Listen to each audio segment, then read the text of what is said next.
네, 신세계 서울병원의 척추 진료를 담당하고 있는 김연호입니다. 너무 오랜만인데 팀장님 잘 지냈어요? 네. 화장실도 잘 지냈어요? 너무 추워졌어요. 그러니까요. 좀 이제 갑자기 여름의 마지막 직전이었나? 근데 갑자기 겨울이 돼가지고 옷이 엄청 두꺼워졌습니다. 배가 좋긴 한데 그렇습니다. 머리도 좀 짧아지고 흰머리는 더 들었어요. 그래서 이제 워낙에 이제 그동안 선생님들이 좋은 얘기들 많이 해주셔가지고 별로 말씀드릴 게 없었는데 이제는 좀 어그로를 끌어봐야 되니까 수술한 의사의 양심 고백, 솔직 고백 좋아요. 그런 거 한번 해봅시다. 수술이 단점이 많죠. 사실은 단점이 많아요. 수술한 의사들 빼고 다른 의사들은 수술 다 안 좋아요. 수술하는 의사 말고도 심지어 이게 관절 수술하는 정형외과 의사나 머리 수술하시는 신경외과 의사분들도 수술은 웬만하면 하지 말라 이렇게 얘기를 하시는데 이유가 있겠죠. 이유가 있는데 이제 그 일반 분들이 생각하시는 이유랑 그 의사들이 생각하는 이유가 조금 다른 것 같아요. 그래가지고 오늘 그걸 좀 정리해서 좀 말씀을 드려볼게요. 좆대꾸알 한번 해야겠네요. 좆대꾸알. 좋아요, 댓글, 구독, 알림 설정 제발 좀 해주세요. 이게 요새 너무 없어가지고 안 되겠어. 사람 써야 될 지경이니까 알림 설정 부탁드려요. 시작해봅시다. 그러면은 이제 왜 수술하면 안 되냐 좀 생각을 해봅시다.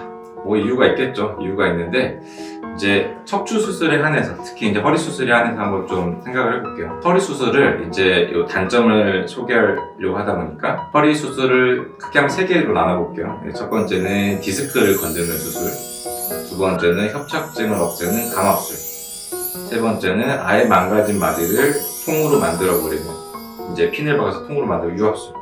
요 3가지로 해가지고 한번 단점들을 정리를 해볼게요. 1번 디스크를 건드린 수술부터 할게요.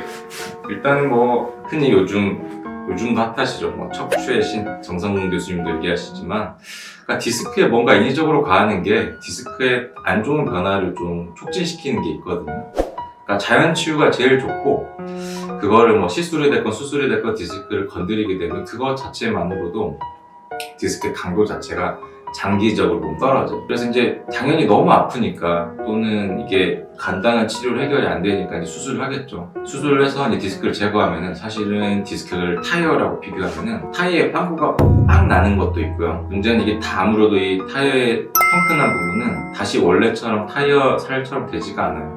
약간 약하게 안 그래요. 그래서 디스크 수술하면은 전체적인 강도가 좀 떨어져요. 그래서 저도 제 외래 보시는 분들 알겠지만 제가 수술을 이용할 때는 사실은 너무 신경이 눌려서 이거 가만히 뒀을 때 신경 후유증이 생기는 경우 아니면 이런저런 치료도 너무 일상생활 안 될 정도로 일단 사람이 잘 살고 봐야 되는 거니까 디스크에 뭐 망가지든 말든 일단 내가 행복하고 오래 살아야 되잖아요. 그런 경우가 아니면 저 디스크 수술을 잘 권하지는 않거든요. 아무튼 이런 이유 때문에 요약하면 디스크 수술은 특히 디스크를 직접 건드리는 치료들은 장기적으로 보면은 디스크의 강도를 낮출 수 있어요. 그래서 그렇게 단점들을 보완할 정도로 지금 하는 치료가 득이 더 크다고 생각될 때 그때 하는 거예요. 무조건 하실 필요는 없고요. 의사들마다 기준이 있어요. 예를 들어 저는 마비가 왔을 때 너무 일상생활 안 될 때 그때만 하니까 이런 것들은 꼭 담당하는 선생님하고 상의해서 결정을 하는 게 좋아요. 두 번째, 감압술.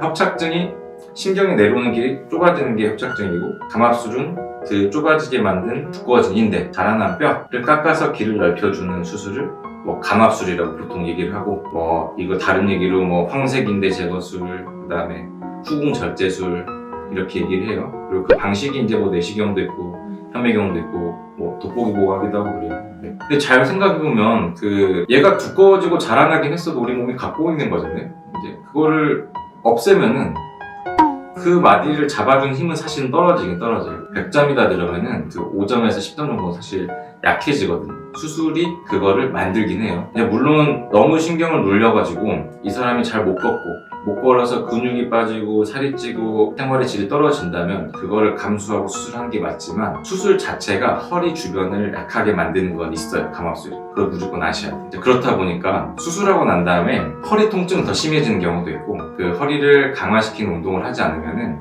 계속 요통이 좀 남기도 하고 허리가 나빠지는 속도는 더 빨라질 수 있거든요. 이제 그래서 감압술도 뭐 아주 신중할 필요는 없는데 이렇게 단점들이 있어가지고 이렇게 득실 따졌을 때 하는 거예요. 다들 좀 이제 워낙에 감압술 같은 경우는 사실 제가 말씀을 드렸는데 이제 허리가 약해지는 걸 사실 환자분들은 느끼기가 쉽진 않거든요. 저희들이나 아는 거지. 하지만 이런 단점들도 있다라는 건 생각을 하시고 거기에 맞춰가지고 치료를 하는 게 맞아요. 이제 마지막으로 유압술. 유압술은 이제 워낙에 인식이 안 좋으시니까 사실은 어느 정도 다 아실 것 같아요. 많이들 아시더라고요.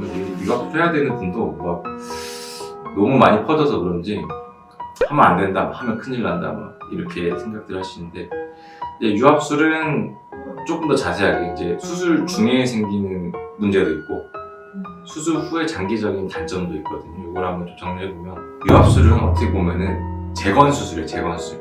망가진 그 마디를 다시 원래대로 만들어주는 거거든요. 그래서 사실은 아까 말씀드린 거 장기적으로 봤을 때 약해지고 막 허리가 튼튼하지 못한 그런 단점은 없는데 문제는 쉽게 말하면 그 마디를 만들어주는 거다 보니까 수술이 좀 커요. 근데 크기만 하면 상관이 없는데 허리는 신경들이 막 내려왔잖아요. 신경이 진짜 예측할 수 없는 사이에 손상을 받는 경우가 많이 있어요. 그래서 예전에도 보면은 허리 수술 크게 하시고 뭐 절여서 수술했는데 목겁대 되고 수술하시고 뭐 못 일어나는 분도 있고 이렇지 않습니까? 그래서 수술이 상대적으로 좀 크고 수술 중에 신경이 다칠 가능성은 좀 있어요. 이제 이거를 보완하려고 자꾸 기술들이 신경을 안 다치게 하려고 발전을 하는 거예요. 주로 제가 아는 사측방 유압술 같으면은 신경 자체를 아예 건드리지 않거든요. 그래서 신경 손상이 없고 예전에 눈으로 보고 크게 째고 하던 거를 이제 현미경으로 보고 내시경을 써서 하는 이유도 내시경이나 현미경은 이제 워낙 크고 선명하게 보이니까요. 사람인지라 실수를 할 수 있는데 실수할 가능성이 낮죠. 그리고 실수의 부분이 아니고 환자 몸 구조 자체가 저희의 정해진 대로 똑같이 수술을 해도 그 방식에 맞지 않은 몸의 구조를 가진 분들이 있어요. 이럴 땐 딱 사고가 나는 거거든요. 아무래도 크게 보이면 좀 낫죠. 그런 일들이 낮아지거든요. 저는 이제 주로 그래서 뭐 내시경 유압술이나 사측방 유압술을 하게 되고 아무튼 이렇게 유압술은 수술 중에 생긴 단점도 있어요. 그리고 이제 장기적으로 보면은 허리가 5-6마디가 움직이는 건데 거기를 못 움직이게 하나를 딱 잡아놓으면은 그 마디는 문제가 안 생기는데 이제 주변 마디가 빨리 나빠지겠죠. 똑같은 방식으로 일을 한다면 원래 움직이면서 하던 일을 다른 친구들이 해야 되니까 그러니까 주변 마디가 빨리 나빠지거든요. 그래서 꼭 아셔야 되는 게 유압술을 하면은 생활 방식을 바꿔야 돼요. 허리를 쓰는 일이나 운동 같은 걸 훨씬 덜 하셔야 되고 허리를 잡아주는 근력이라든지 자세 습관을 잘 바꿔야지 이게 주변이 안 나빠져요. 이게 안 되면 이게 무조건 5년, 10년 안에 또 윗마디, 아랫마디 나빠지거든요. 두 번째가 요즘 들어 이제 제일 중요하게 생각하는 건데 이제 허리가 바른 자세가 이렇게 짤록하게 하는 거잖아요. 근데 이제 예전에는 그런 개념이 좀 적어가지고 유압술을 해도 그 마디 자체가 원래 이렇게 좀 펴져서 고정이 돼야 되는데 일자로 고정한 적이 많았어요. 일자로. 그럼 내가 어떻게 살아도 사실은 계속 허리는 일자가 된 상태거든요. 그러면 계속 망가져요. 계속. 많은 신경을 많이 써요. 유압술을 할 때 이제 전만이라 그러는데 허리에 전만각을 잘 만들어주질 않으면은 주변 마디가 좀 나빠지는 게 있을 수가 있어가지고 이제 그거를 좀 신경 써서 수술들을 많이들 하시는데 그렇지 않을 때는 진짜 좀 많이 신경 써야 된다. 정도를 좀 이해하시는 게 좋아요. 아무튼 이렇게 수술들이 막 장점만 있진 않아요. 이제 그러니까 저희가 되게 고민이 많아요. 이게 수술이 딱 수학처럼 딱딱딱 떨어지면은 사실은 누가 해도 되고 로봇이 와서 해도 되고 다 그런데 아직까지는 허리 수술이 좀 불안전한 것도 많이 있고 진짜 매년 바뀌는 것 같아요. 매년 트렌드라 그래야 되나? 앞서 나간 지식들이 막 나오거든요. 그래가지고 이런 단점들을 계속 보완해 가면서 열심히 살고 있습니다. 그래도 김동호 원장 와가지고 되게 좋은 것 같아요. 똑똑하거든요. 이게 교과서가 머리에 들어있으니까 GPT랑 김동훈 원장님 사용하면은 수술이 아주 완벽해지고 있습니다. 오늘도 그렇게 하고 왔더니 오전에 아주 뒤에 딱 세워두고 오늘은 여기까지 좀 말씀드리고요. 잘 유념하셔가지고요. 수술하지 말라 하시는 게 아니라 이런 걸 아마 잘 말씀을 안 해주실 거예요. 이게 수술 결정하기도 힘드신데 의사들은 잘 알지만 알면서도 걱정하실까봐 자세히 좀 말 못하는 것도 있거든요. 이 정도는 좀 유념을 하시고 궁금한 사항이 좀 있다면은 의사님께 좀 말씀하시면은 더 자세하게 말씀해 줄 테니까 이렇게 또 척추 건강을 잘 지켜보도록 합시다. 끝!